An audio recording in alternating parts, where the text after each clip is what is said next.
Good afternoon to all.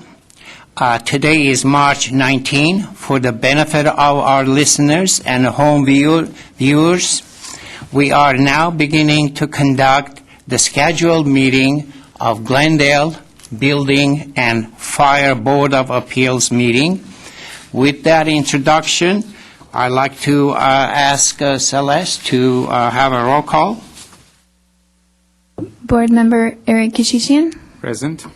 Board Member Armik Abkarian. Present. Vice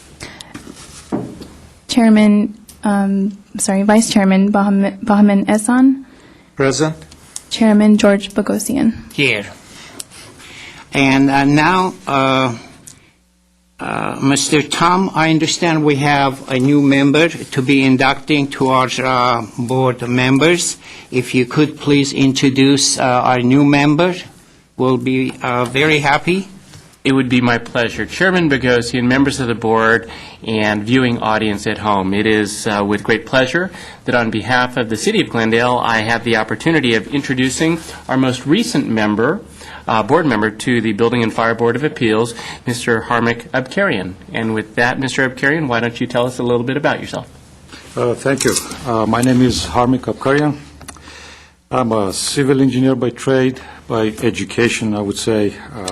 Got my bachelor's degree from Polytechnic of South Bank, London, England, in '73. Worked in design projects for oil refineries and oil pipelines. Then moved to United States in 1984. Since then, I've been involved with contracting, construction, mainly foundation, retrofitting and strengthening.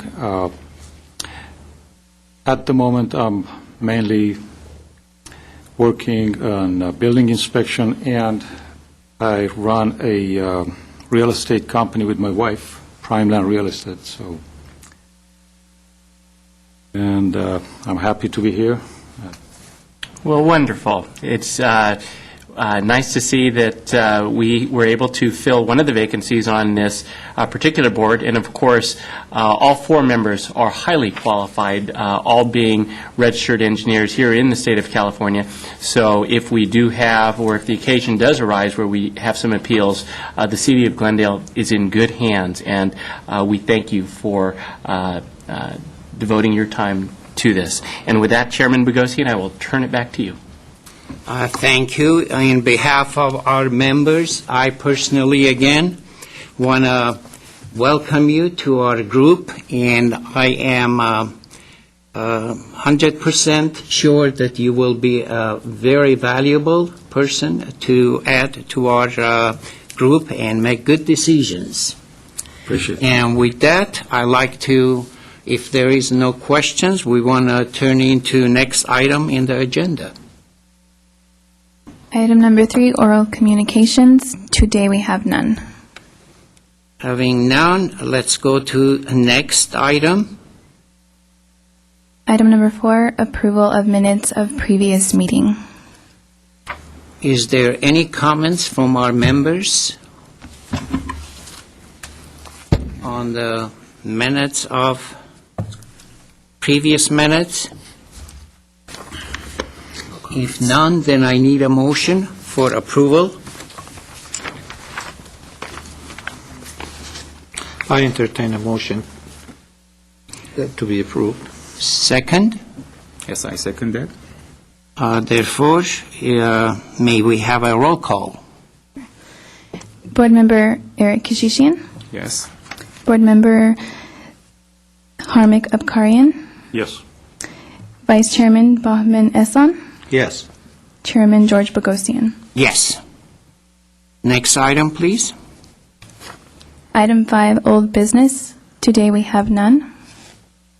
And the next item, the new business. Item 6, new business. Today we have none. Now, and let's go to item number 7. Reports and information only. Chairman Bogosi and members of the board, under item number 7, we actually have 3 separate reports, and we will take them individually. But at item 7A, we have our normal monthly building and safety report. And if you turn to the last tab in your agenda packet, you will see that report. And I will highlight a few items there which will give you an idea exactly how busy we are and what the state of development in the city of Glendale is right now. As usual, our monthly report is a 2-part report, the first part being our monthly income summary, and then the second part, which follows on the facing page, is the building activity report. You will notice that, as usual, there is a slight trailing lag in the report because of the time necessary to compile the data. So while it is March right now, the report that is in front of you is for January 2008. So this would be statistical information which would be comprehensive through January 31st of this year. Keeping in mind that our city does work on a fiscal calendar which concludes the end of June, this monthly report then takes us through just slightly more than 3/4 of our reporting year period. In particular, what I would like to point out is that with respect to our activity in building and safety, it is still higher than we are typically accustomed to seeing on an annual basis, but it is slightly less than what we saw last year.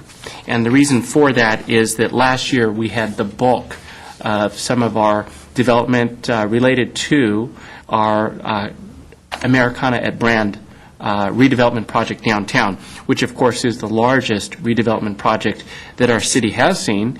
And in terms of review activities for both building, fire, planning, all of the different departments involved, that did generate more work than we had ever seen before. And it continues to generate more inspection activity than we have seen.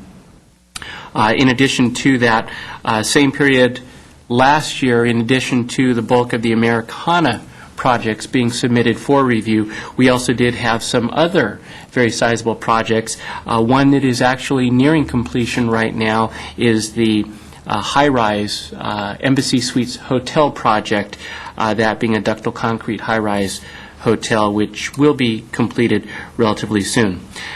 I would like to draw your attention to some new items that we are reporting on the first portion of this report, and you will find that about 3/4 of the way down the page.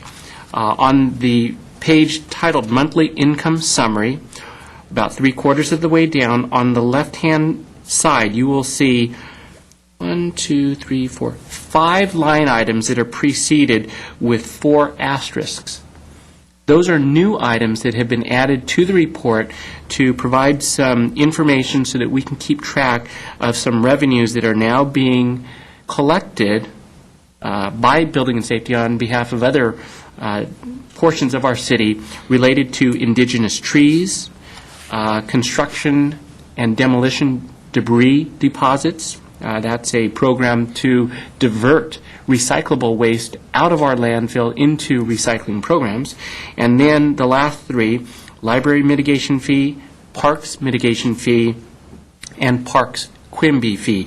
Those are new impact fees that have been added to the city. And what I do want to point out in terms of those last 3 impact fees that I mentioned, the library mitigation fee, parks mitigation fee, and parks Quimby fee, we have just begun collecting those impact fees, and the first fees were collected just at the tail end of last year, starting in November of 2007. And since this report is just through the reporting period concluding January, it is reflective of only a short period of time. But what is significant is you will see that these are some rather significant revenue sources that will eventually be able to support some very, very important library and parks programs for the city, and that bears itself out when you take a look at the fees that have been collected so far year to date in this program that once again just started very recently in November.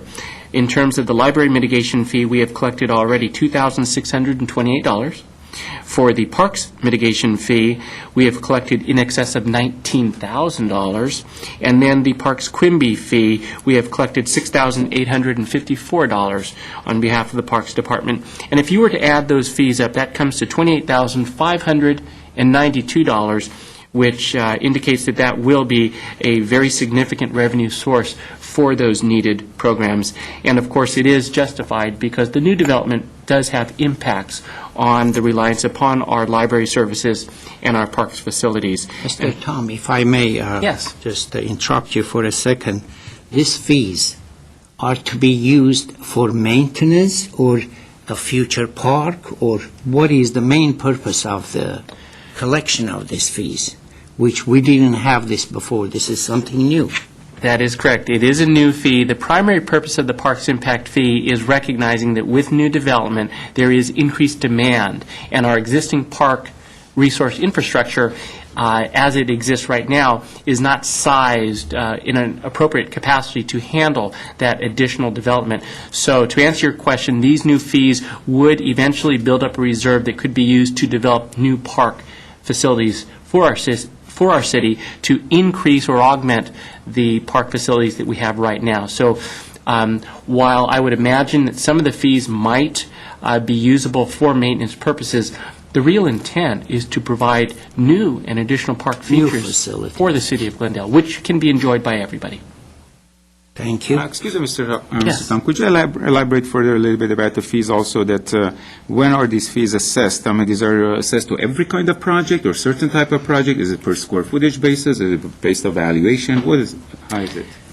For the most part, there are very specific triggers on when these fees will be assessed. It's probably more complex than is appropriate to get into now, but there are some programmatic triggers which will identify when the fees do need to be assessed, and then, once those triggers have been met, the fees themselves are based on a per square foot basis based on the occupancy of a building. So two buildings having the same square footage but having different occupancies might have a different impact on the necessity to provide park resources. So those which would have a greater impact, those particular occupancies would have a higher per square foot impact fee ratio. And all of that is calculated at time of project review. But the second part of your question is, when is that fee calculated and paid? In some instances, it's actually paid in two parts because of the fact that an impact fee might be rather significant, and due to the fact that a development project may take a significant period of time, a year or more in many cases. Under certain circumstances, only 50% of the fee would need to be paid up front, and the remaining 50% would become due when the project is complete and would be required to be paid prior to final inspection approval and issuance of the certificate of occupancy. So it's a fair and reasonable way of calculating the fees so that those projects that have the greater impact pay a greater portion, and those which have a lesser impact on our existing park and library infrastructure would pay a smaller amount. And in terms of when the fees are collected, we try, when possible, to defer that to assist the homeowners, developers, and so forth. Mr. Chairman, can I ask you a question? Go ahead, I'm sorry, you go ahead. Wait, go ahead. No, wait. Mr. Tom, related to the same subject, as you know, for years, the City of Los Angeles has imposed Quimby fees for new parks and recreation because of multi-dwellings, especially. In fact, if it was a single family, they do have to provide open space sufficient for parks and recreation purposes for the number of families. But on multi-dwelling, especially what is going to happen recently, now we have so many high-rise buildings, condos, which will be coming into Glendale already in the pipeline. What kind of a fees are they, have we imposed any fees? Is there any pipeline to impose Parks and Rec fee and collect those, whereby those families can have a park parks, because we need park. There is a shortage of park in Glendale. It's been a long time, there has been discussion on that. Can you give us some information on this? Is there anything happening to collect this Quimby fees, similar to Quimby fees, whereby we can replace parks and recreation areas? Mr. Chairman, members of the board, that is an outstanding, insightful question, and it turns out that the Parks Department, in developing this Parks Impact Fee Ordinance, did give consideration to the fact that there were some projects which were already in the pipeline, so to speak. And as a result, there is a manner in which those fees are assessed against those projects as well. So the answer is yes.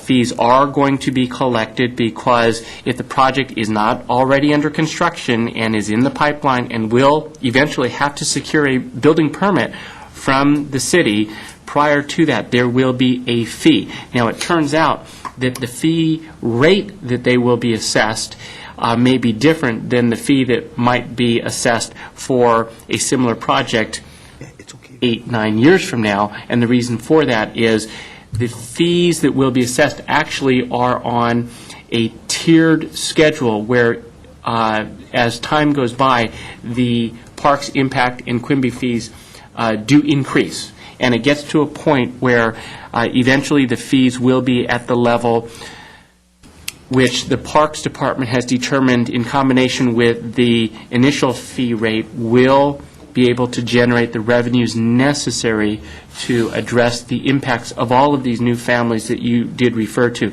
But the one reason that these park impact and Quimby fees are being assessed is that the city did recognize that it is not reasonable to add additional housing stock, add additional families to the community here in Glendale, and not have some responsible means of developing the additional park resources that we would need to address an increase in the population of Glendale. So that has been covered. Exactly how all the details were worked out, I'm not sophisticated enough to understand how all that was done, but if you would be interested, I can always look that information up for you. Thank you very much. Mr. Chairman, can I, for the interest of, I guess, myself and other illiterate people who may not know what this Quimby fee is, could you explain to me what's the difference between this mitigation and Quimby, and why is it divided into separate category? And plus, the second question, Mr. Tom, is if a person is remodeling his home, for example, adding 100 square foot, 200 square foot, are they going to be hit with this same thing? Because I know for a school tax fee, if you're adding addition, or whatever you're doing, you're hit with that tax. Is that true for these fees also, or? I'll answer it in two parts. The first part, to give you an explanation of the clear distinction between the Parks Impact Fee and the Parks Quimby Fee. I myself am not too clear on that. That's actually a Parks-related issue.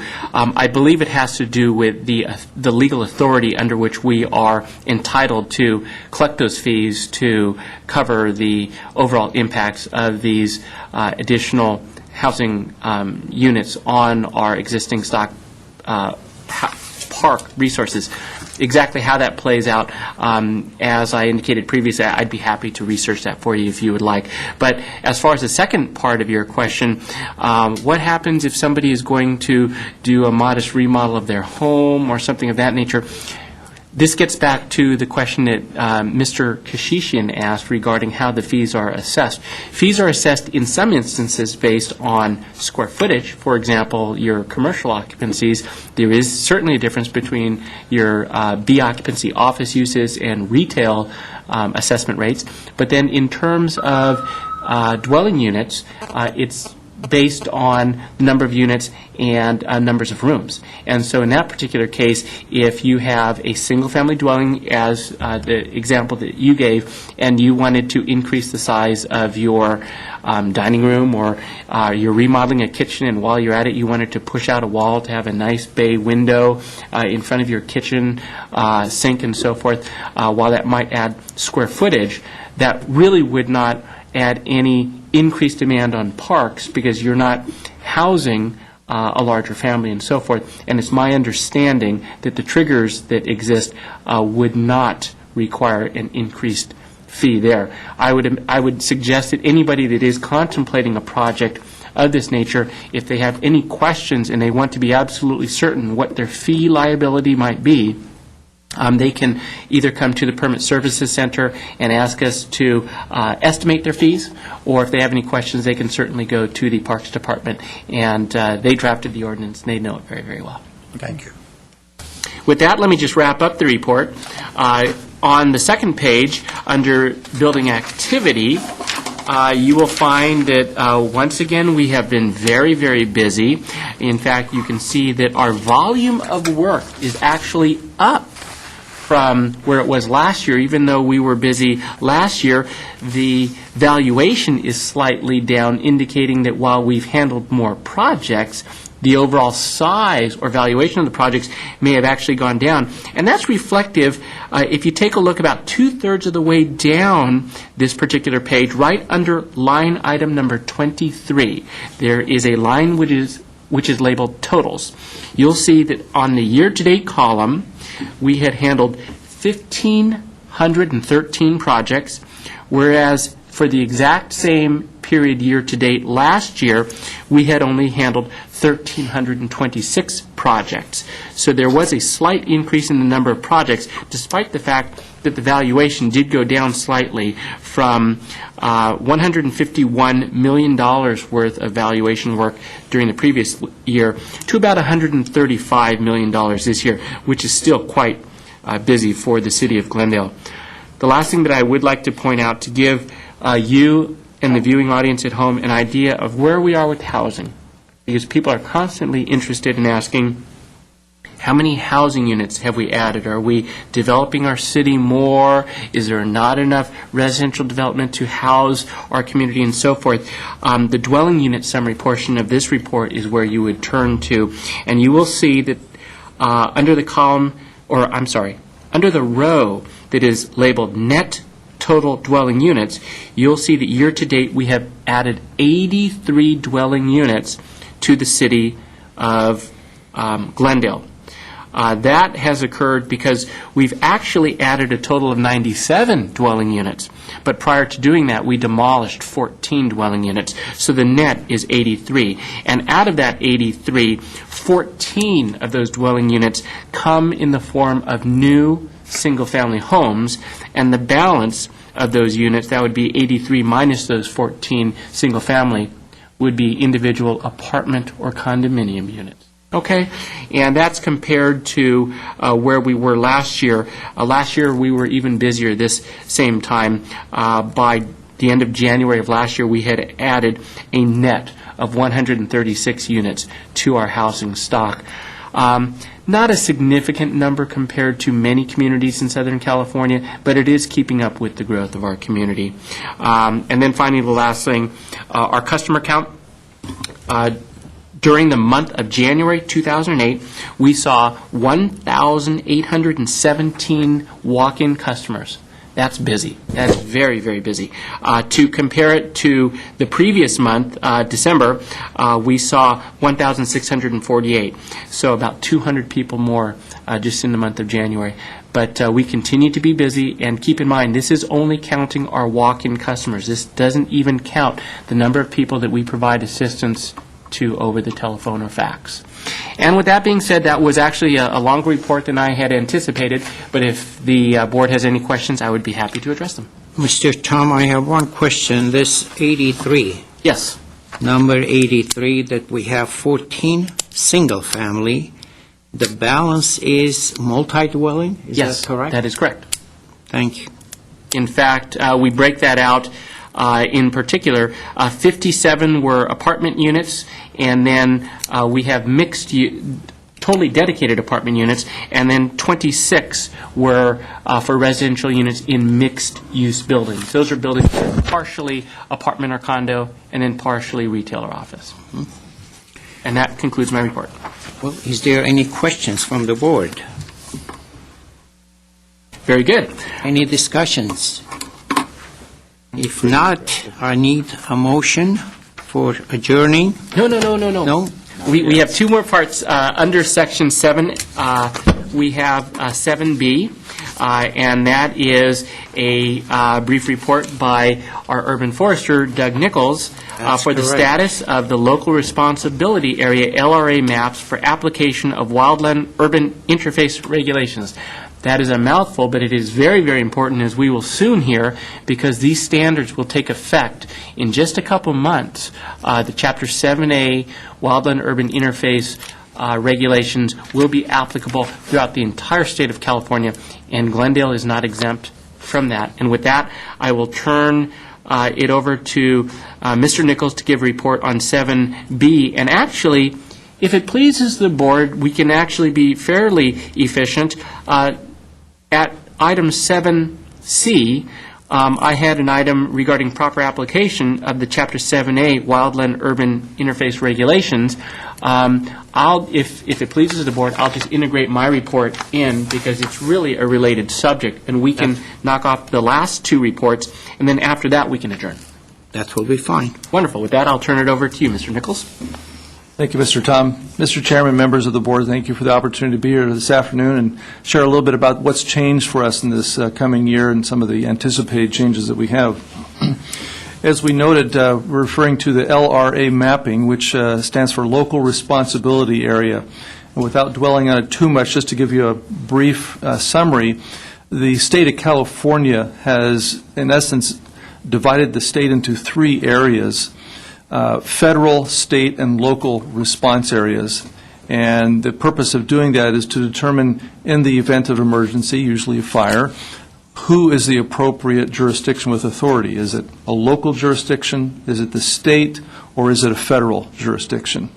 And so the state is, as you can imagine, is divided up into many different sizes and shapes, but Glendale falls into one of those local response areas. If an event happens within the city of Glendale is the local responsibility agency for that. So we have been provided a map from the state of California which basically outlines our local response area, and they have done some detailed computer modeling over the recent couple of years. As you might imagine, with technology advancing every week, it seems, they have some very complicated and detailed computerized modeling systems that they have integrated to update our mapping.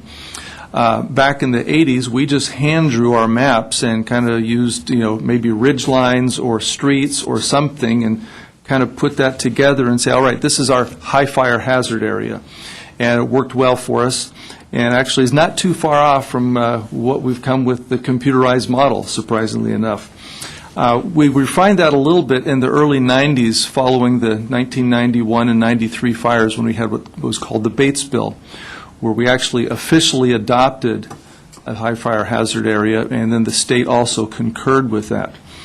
Well, now with starting about 2005 with this detailed modeling, they incorporated so many different elements: the wildland vegetation, the climate, the weather, fire history, landscaping, access roads, many different components within the modeling to develop a new and improved high fire hazard area. It's what the state calls a fire hazard severity zone. And then they have three categories within that zone. There's very high, high, and moderate.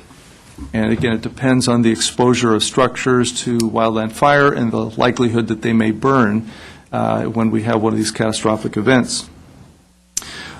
In September of last year, 2007, the state completed their modeling and submitted to the City of Glendale via the County of Los Angeles, which is coordinating all the activities for the cities in the County of Los Angeles, gave us their best shot at the modeling for the state, from the state for the city's consideration.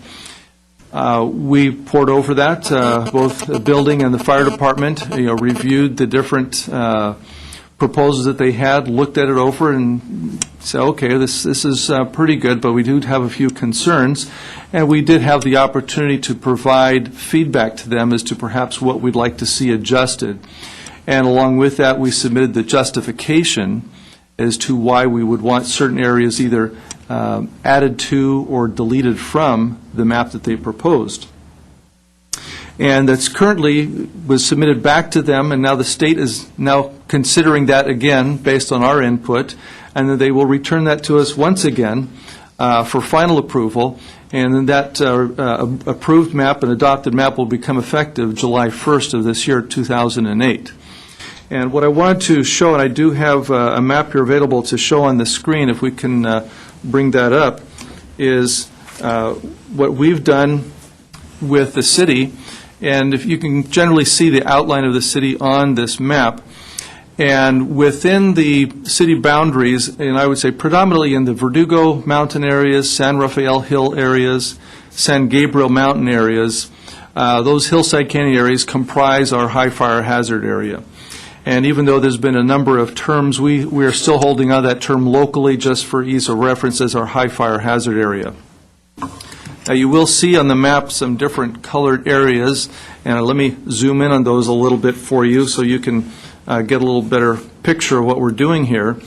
What I'm depicting on this map is what has changed from our previous version to the 2008 version. And where you see the darker tone, a maroon color almost, is where the high fire hazard area has been extended, and in the case we're looking here is in the Crescenta Valley area, the north end south of Mark Ridge Road, below the Duke Magian Park Wilderness area. And so that is the area that the state has said is also subject to the high fire hazard area. Well, if you're familiar with that area, you realize that it's not a hillside area and it's not a canyon area, so you might question, well, what is the purpose of including that within the high fire hazard area? Along with determining the modeling for this system, the state also is doing an extensive evaluation of what causes structures to burn. In other words, why do we define these areas? What's the purpose of it? Well, the intention is to identify those areas that perhaps are more subject to homes that could likely burn in the event of a wildland fire. And what they also found is it did not necessarily determine the adjacent vegetation, which was obviously a major concern, was not always the primary culprit in causing structures to burn. What caused it was ember intrusion, where you have embers that are being blown in the wind and landing on a structure, finding a foothold within that structure, getting a little fire started, and then igniting that structure, consuming it and burning it down. Where most often the concern is with adjacent vegetation, and granted, this still does have an impact, and we still locally monitor that, make sure we have adequate clearance within 100 feet. But in these instances, they said, well, we need to go beyond that. And through the modeling, they determined a certain area that was adjacent to native vegetation that would likely be subject to those intruding embers. And so this area, while we may not necessarily be inspecting it for hazardous vegetation, they will be subject to the new building codes, and Mr. Tom will expound on that later. It's what we in the fire department are calling our ember intrusion zone. Again, that's our own homemade term. You won't find that defined anywhere. But that's just to distinguish from what we consider our vegetation management areas where we need to do inspection year after year to make sure we have adequate clearance, as opposed to those properties that are really targeted for ember intrusion and subject to the building codes. Now, I also wanted to show you one more color tone change, if you would. And in some of those areas, having gone through the modeling process, we found that by the state modeling, there was no risk to wildland fire. And particularly in the Adams Hill area of city, we had often defined that as high fire hazard area, but when it came to the state modeling, it didn't qualify. And we really couldn't justify it in our own evaluation locally as to how we could assess that as a particularly area particularly prone to wildland fire, because there really is no brushland or vegetation that would carry a fire. Hence, there's also no embers that would be found in that area. So that area was deleted from our high fire hazard area based on the modeling system and local concurrence after we reviewed that. So we, again, this is, once we get the final okay from the state, we will approve and finally adopt these maps, and they will become official. Right now, we're kind of in the transition period, anticipating that these will become effective. I don't believe that it would change too much, but again, just wanted to bring this to your attention. So as we kind of gear up for this July 1st deadline, couple of things that we're trying to incorporate into that is, again, as I mentioned, our vegetation management program, which we will continue to do year after year, inspect those areas that we consider more likely than others to have wildland vegetation that could impact those homes from burning. However, we are curtailing that in those areas that are just ember intrusion zones, which really has no reason for us to inspect. But we will keep an eye on those for building permit applications and say, okay, we do need to take a look at those for another reason. And so that's what we're trying to do with that. We will be updating our website, which we do have significant information on our high fire hazard area, including block-by-block addressing of those properties that are within that area, vegetation management program inspection information, as well as landscaping guidelines. So we have a lot of information. Once we get the final approval, we will be updating the maps, updating the address listing so people can identify that, and hopefully have that as current as possible. So with that, I can turn it over to Mr. Tom, let him include more of the building information, and perhaps we can take questions after that. First off, Chairman Bogosian, fellow board members, viewing audience, I would like to commend Mr. Nichols and the fire department going through these maps to ensure their accuracy and, if necessary, submit recommendations for adjustment to the state was a lot of work. It was a tremendous amount of work. I do know that not every jurisdiction goes to the lengths that the city of Glendale did, and the fire department took it upon themselves to do this because simply to accept the proposed LRA maps that otherwise would have been submitted by the county is certainly something that a lot of jurisdictions do, but in order to really protect the citizens of Glendale, you have to go beyond what the proposed maps are.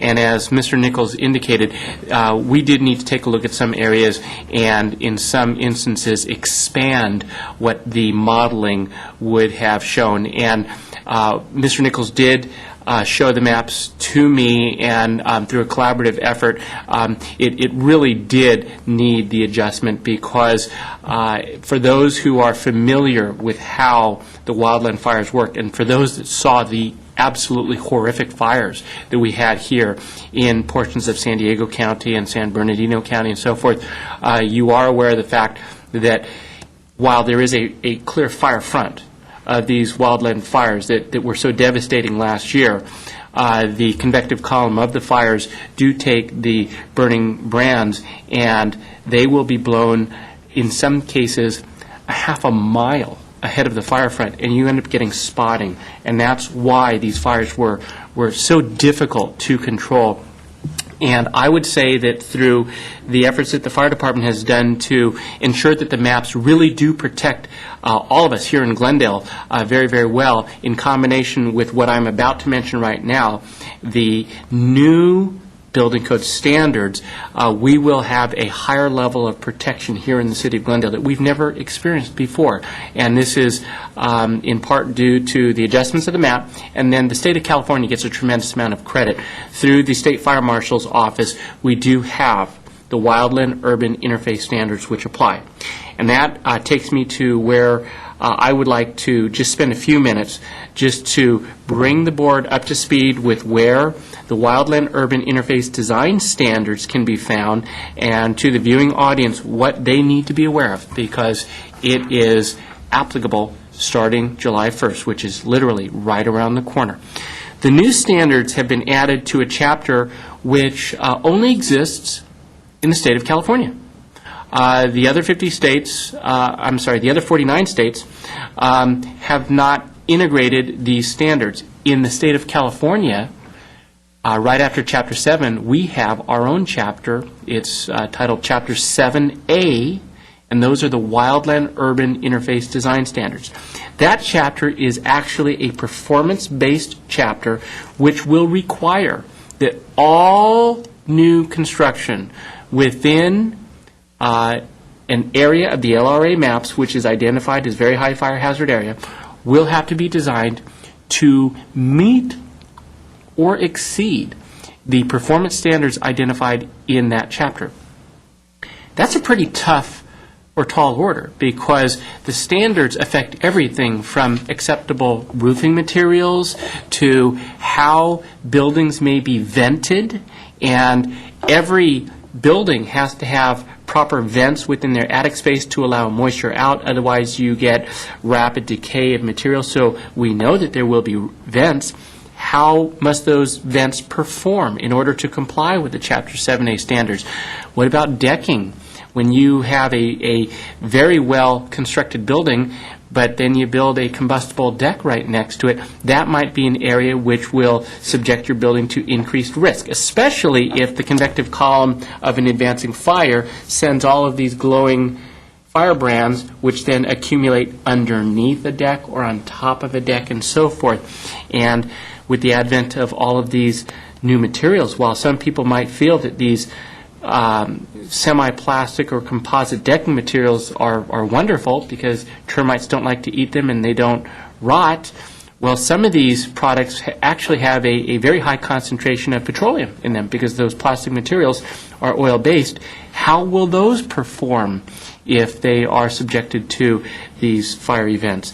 What about windows? What sorts of windows will be allowed? Because if you have an advancing fire front and the radiant heat causes the frames to distort and buckle, the glass itself might be okay until the frame buckles so much that it fractures the glass.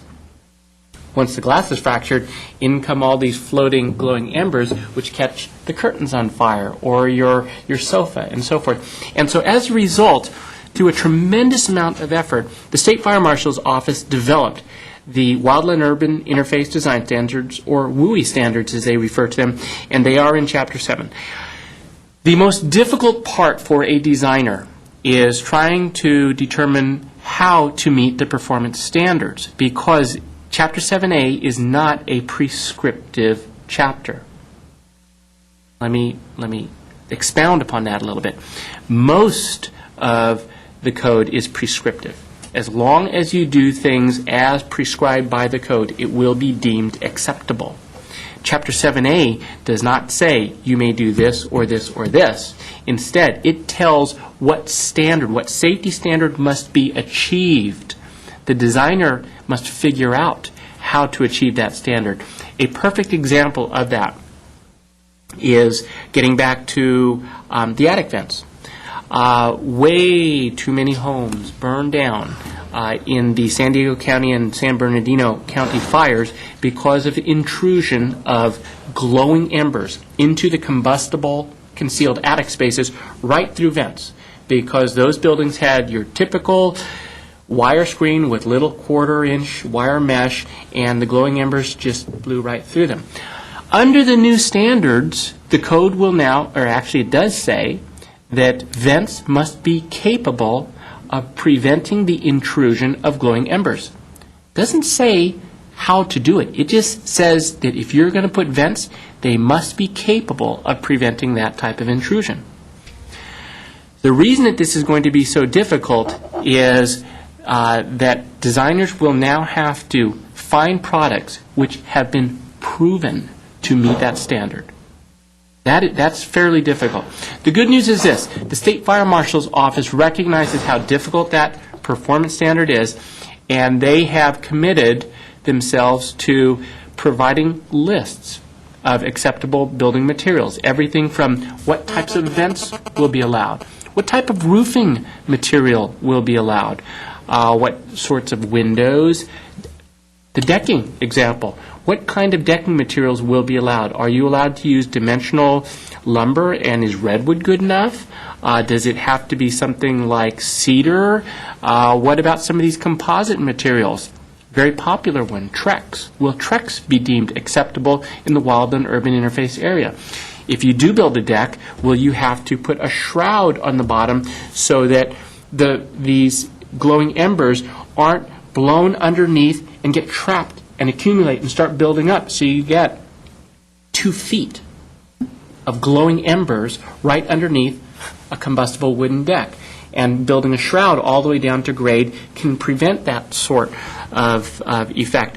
Well, they are going to list those materials, and it turns out that they already have a partial listing.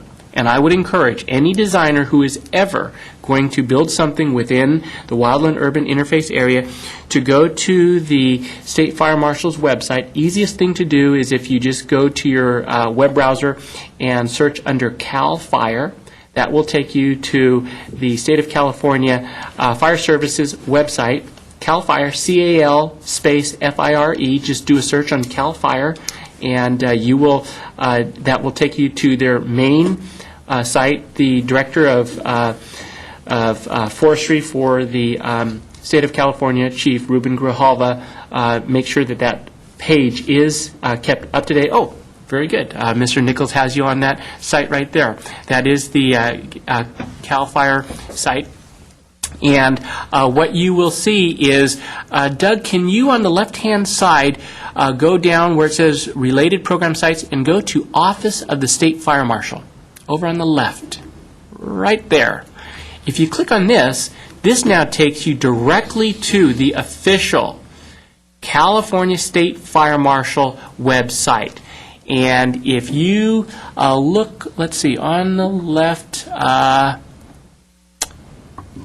there, Wildland Hazard and Building Codes. If you click on that, this is the link. And you see where it says, right in the middle with some asterisks underlined in highlights, New Products Handbook.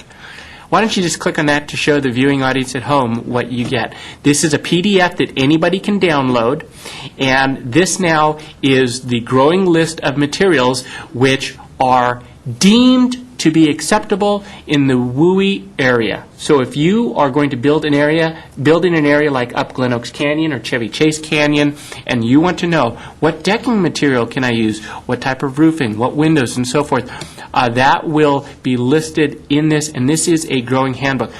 This product handbook actually wasn't even available on the web as recently as 6 months ago.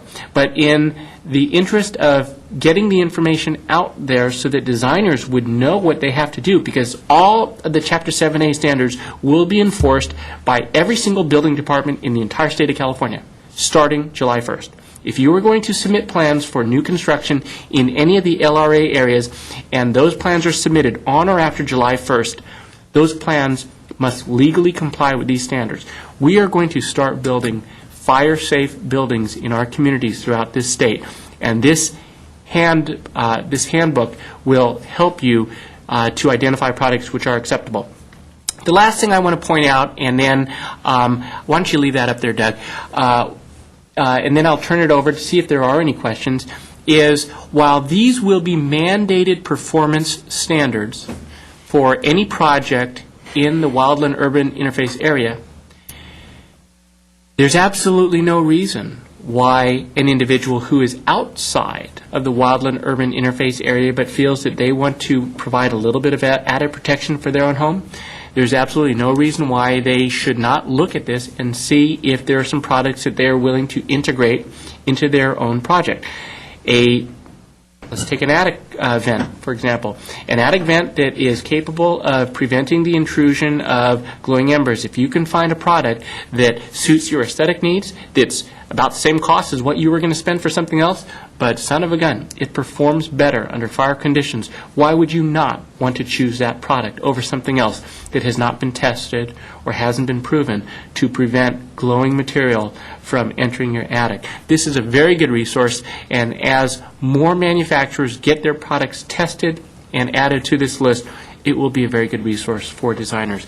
And with that being said, I think you can see that the Chapter 7A performance standards will add some very necessary and needed safety to communities such as Glendale that does have wildland-urban interface areas.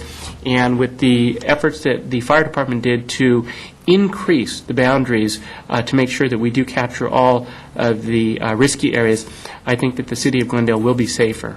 And with that, both Doug and I would be happy to answer any questions you might have. Mr. Tom and Mr. Nichols, thank you very much. We were about to miss those two most important thing. I thought maybe you're going to pass through those, but I'm very glad that you brought it up. It's indeed very important items to know, and we look forward. I was wondering, in fact, ideas of green home may also help within this LRA area. That's the next thing on our to-do list, to make buildings green. And actually, this is an effort that all communities are looking into. The city of Glendale already has some green practices, but this is something that probably in the near future we'll be looking at some ways to encourage construction of green buildings. Those are not only those that utilize green products, but are also sustainable because they tend to be more efficient, so they consume less of our dwindling unrenewable resources. We've been designing a lot of those nowadays in our office. Well, is there any questions from the members on I would this like to ask a question. important items? Yes, sure. Mr. Thomas, Mr. Nichols, please, if you know, with reference to these new standards, Chapter 7A, which I'm not familiar with at all, and thank you to Mr. Tom for pointing out to us. Do you know if, since most of our new construction nowadays, it's all sprinklered and everything, fire sprinkler, do you think that that will be a mitigation measure to get around these standards, or this is in addition to what sprinklers protection provide? It is in addition. I will tell you right now, sprinklers are not considered a mitigation for the WUI standards.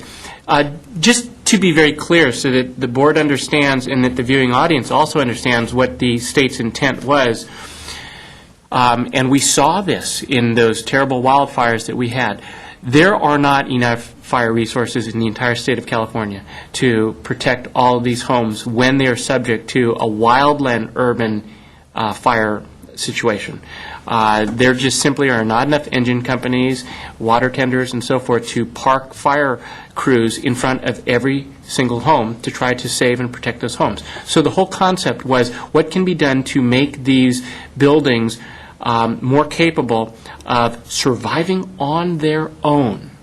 And so the whole idea is to provide protection on the exterior, which is why the vent screening, the decking materials, the windows that are allowed in buildings, exterior siding, roofing material, and so forth are the targeted items. The sprinklers inside a building are wonderful if your building has a fire within the structure. So if it's because somebody left an improperly wired heater on at night next to your curtains, or if you were heating some cooking oil on the stove and you got a phone call and you got distracted and you started a kitchen fire, sprinklers are very effective. In fact, in most cases, within residential buildings, most fires don't even leave, in sprinklered buildings, don't even leave the room of origin, because one sprinkler head can generally keep the fire within the room of origin. That's how effective sprinklers are. But if the fire is from a raging fire front outside, no. So to answer your question, you can't simply substitute the sprinklers and forego the standards of Chapter 7A, and I think that that's what everybody who does work in any city in California is soon going to find, because that's what the building departments will be enforcing. Thank you. If I could just follow up with that just for a moment. If, whenever you get the spare time and care to read through Chapter 7A, you'll notice one word that continues to repeat is ignition resistant. That's what they're trying to target, is what can we design homes out of that might be ignition-resistant material. If we can keep the structure from igniting, it's not going to burn down. Interior sprinklers are acceptable on the interior of the structure, but we can't use the interior sprinklers to keep the exterior from igniting. And so that's the intent of the new code standards, is to keep the exterior of the structure from igniting so we don't even have to rely on something on the interior. I have a question. Has there been any economic impact study of all these requirements? You know, I realize safety is very important, but there has to be a balance between economic situation and or practicality of it also. When, for example, you see the state fire marshal only approves certain products, obviously these products has been tested, they're good material, but all of a sudden it's going to have a great economic impacts to the other people who either they weren't aware, or if they were aware, they couldn't meet up this situation. Has there been such a thought at all among the expert in here, or just? Mr. Chairman, Mr. Esson, members of the board, actually, the answer to that is yes. Oh, okay. It turns out that before the state is allowed to add anything to a statewide code, because these are statewide standards, these aren't local, they're Right. statewide. Before the state adds anything to the code legislatively, before the Building Standards Commission is allowed to act upon it, a justification statement, which is known as an initial statement of reasons, or what we refer to as the ISOR, an initial statement of reasons must be submitted, and that initial statement of reasons has to have, I believe, 14 different components addressed, and one of them is cost. And the reason for that is if something is proposed, which might be very, very good for certain purposes, but it turns out that it is going to result in such an unbearable cost that it cannot be borne. It just doesn't work. Then that is something that is considered statewide before the state will agree to enter something into building standard law. Thank you. And if I could follow up on that, if I remember in some of the orientation meetings that we were provided by the state fire marshal, they indicated their studies was that on the average, a structure would incur about $2,500 in additional costs in the urban wildland interface to incorporate these additional features. I assume 2,500. Is this based on certain square footage, or regardless of how big or how small the property is? I mean, how did that number came about? I believe they just took figures from the state as an average, on the continued expectancy of what sizes of homes are being built year after year, that would be on average, obviously with current dollar figures. Thank you. Mr. Nichols, do you think these new standards are more restrictive than what we currently have in the local code for fire hazard zone? I know there are certain standards for the design, such as heavy timber construction for decking or certain type of materials that are not allowed. Are these Chapter 7A standards more restrictive than those that you already have? I think in some instances, yes, some instances, no, but I think as Mr. Tom pointed out, it's not so much whether they're restrictive, but will they perform?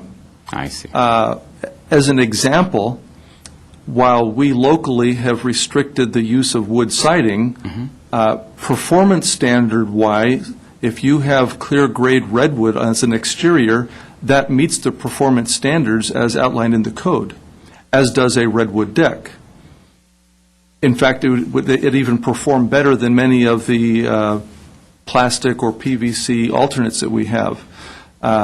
So again, it goes back to what the performance is rather than, how restrictive are you, or it has to be product X, Y, or Z. They're just saying it has to meet this standard, either prove to us that it does or use something off the list. Okay. Thank you. Any other questions? Oh, thank you. Seeing none, let's go to final item. I'd like to make a motion to adjourn. Motion for adjourn. Okay, I'd like to make a motion to adjourn. Second. Meeting is adjourned. Thank you.